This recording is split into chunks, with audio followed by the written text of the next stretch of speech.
As for the federal charges hanging over him, Kilpatrick says he's innocent and there's no plea deal in the works. He goes to trial next year in a case that will make history in the city. And the man who may hold the key to keeping Kilpatrick free is talking exclusively tonight with Action News investigator Heather Catallo.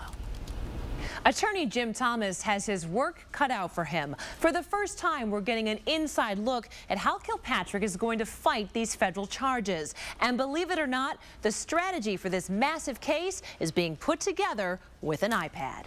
A veteran courtroom gladiator, a computer whiz turned lawyer, and an iPad. That's the trio that stands between Kwame Kilpatrick and decades behind bars. At least 5 federal prosecutors, along with countless FBI and IRS agents, spent 5 years amassing a huge investigation into the former Detroit mayor's alleged criminal enterprise. The result? A 38-count indictment charging Kwame Kilpatrick, his father Bernard Kilpatrick, and others with racketeering, fraud, and bribery. The case involves wiretaps, videos, page after page of witness testimony, and of course, text messages. Now the lawyer who has stood by Kilpatrick's side from the beginning must wade through mountains of material to mount a defense. 2 terabytes to be exact. That's equal to all the information contained on 2 floors of a college library. It's a lot of reading.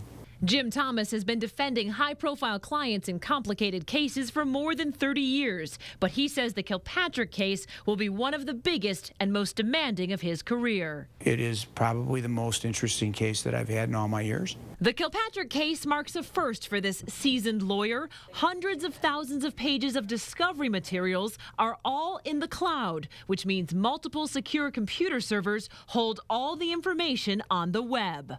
You can index the information, you can cross-reference it, you can annotate it, and you can collaborate because it's not only accessible just to the person, but also to the team. That team consists of Thomas and his young associate Michael Naughton, a lawyer who lives and breathes computers. It was first amended in 1974. Naughton has set up the cloud so he and Thomas can access the entire case on an iPad.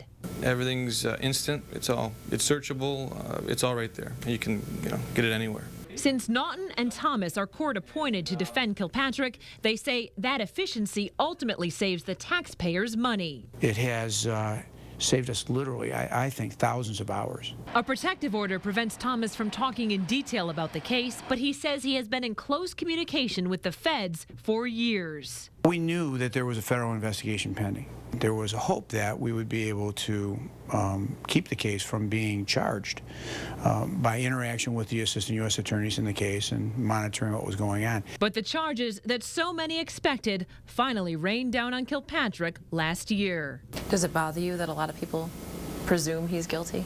Public opinion is not relevant when you're talking about a trial by jury. When those people have spoken, that's when a determination as to his innocence or his guilt is going to be made.